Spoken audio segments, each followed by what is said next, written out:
El evolucionista Charles Darwin los llamó error de la creación y el botánico sueco Carl von Linné los clasificó como un cerdo. Sin embargo, ambos se equivocaban. Para evitar esta equivocación, conozcamos un poco más al maravilloso carpincho, el cual tiene muchos nombres, como ser capibara o chiguiro, como le dicen algunos por Sudamérica, pero también podemos llamarle el roedor más grande del mundo, por lo cual no está emparentado con los cerdos. Pero como tiene las patas cortas y robustas y el cuerpo rechoncho, se parece un poquín a ellos. Aunque obviamente no hemos visto chanchos con aletas, como tienen sí las patas del carpincho, y debido a su gran afición por el agua, se le ha apodado cerdo del agua. Este simpático animalillo es más o menos del tamaño de una oveja, pues un macho pesa aproximadamente 45 kilos y una hembra puede estar en los 60 kilos o más, aunque curiosamente una capibara hembra de Brasil ha batido el récord de peso, nada menos que 90 kilos.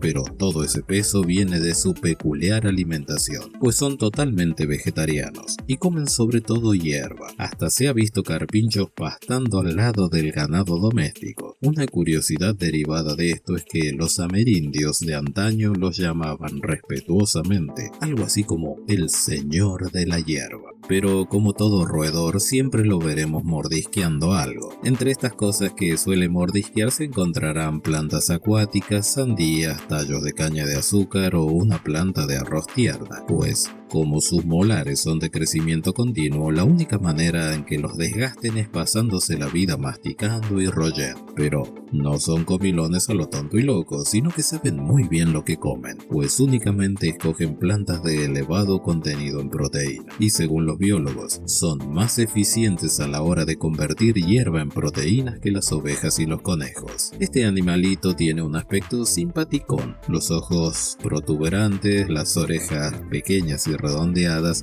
los orificios nasales contráctiles, todo ello situado en la parte superior de una gran cabeza. Esto le da a su rostro una expresión de constante asombro. Algunos dicen que parece un conejillo de India gigantesco, con un cierto parecido al hipopótamo. Realmente el carpincho tiene una cara muy cómica, con esos ojitos de cerdito. Y lo del parecido al hipopótamo es lo más acertado cuando uno quiere asemejarlo a algún otro animal. Quizás más acertado que asemejarlo a un puerco. ¿Por qué decimos esto? Bueno, al capibara o carpincho le gusta mucho vivir cerca de charcas, pantanos, lagos, ríos y ciénagas, preferiblemente si están rodeados de bosques con abundante maleza, pero su elección de hábitat no se debe solo a que le encante el agua, sino porque la necesita para sobrevivir. Un detalle gracioso, bueno, gracioso para nosotros, no para el carpincho, es que esa afición por el agua le trajo problemas a nuestro amiguito, pues la historia cuenta que en Venezuela, hace unos 300 años, como los católicos romanos tenían prohibido comer carne durante la cuaresma y debían optar por el pescado,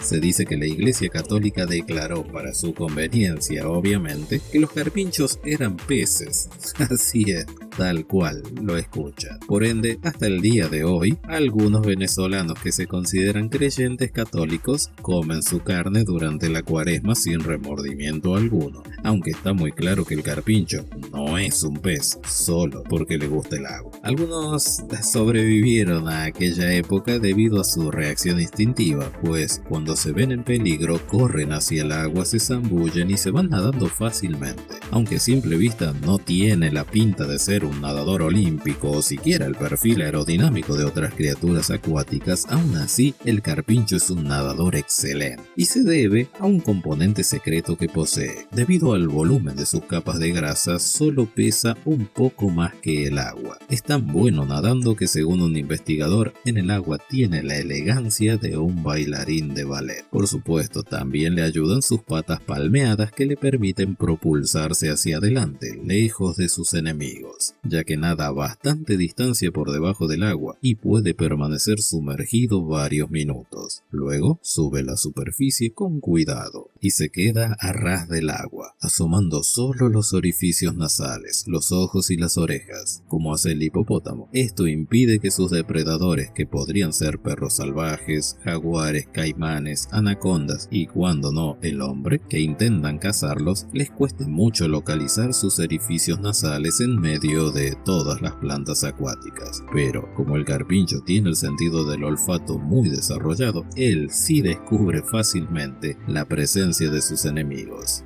El meterse en el agua también le protege del sol, pues la exposición constante a los rayos solares hace que su piel se le agriete y se le ulcere. Además, como su pelaje, que es entre pardo rojizo y grisáceo, no es muy tupido, entonces tiene la piel un tanto desprotegida. Por todo esto, a fin de controlar su temperatura corporal, suele quedarse sumergido en el agua o se revuelca en el fango para cubrirse con una capa de barro. Hay una particularidad de las hembras. Estas, como empiezan a criar cuando apenas tienen 15 meses y como puede vivir unos 10 años, es capaz de parir un mínimo de 36 crías a lo largo de su vida. Pero el fanatismo por el agua no lo heredan las crías, pues nadar les cuesta más que caminar, y al principio son un poco reacios a meterse en el agua, como todo niño, por lo cual, como haría toda buena madre, la hembra los empuja al agua y que se las arreglen solos. Allí el chiquitín chapoteará desesperadamente tratando de alcanzar a mamá o a otra hembra para subírsela a la espalda. Entonces, después de hacerlos sufrir un rato, la madre toma el papel de boya de salvamento, pero a medida que la cría crece, le cuesta cada vez más ir a lomos de la madre, y finalmente tendrá que nadar por sí misma. Pero un detalle llamativo de las hembras durante la crianza es la colaboración, pues forman algo así como una coalición para amamantar, ya que las hembras adultas no solo alimentan a sus crías, sino también a las crías sedientas de otras hembras. Esta medida permite incrementar las probabilidades de supervivencia de los pequeños. Los carpinchos o capibaras son mansos por naturaleza y por lo tanto fáciles de domesticar. Se sabe de un granjero ciego de Surinam que utilizaba a un capibara como perro guía, por lo cual, contrario a lo que creía Darwin, no son un error de la creación, sino maravillosas criaturas que alternan entre una vida acuática y una terrestre.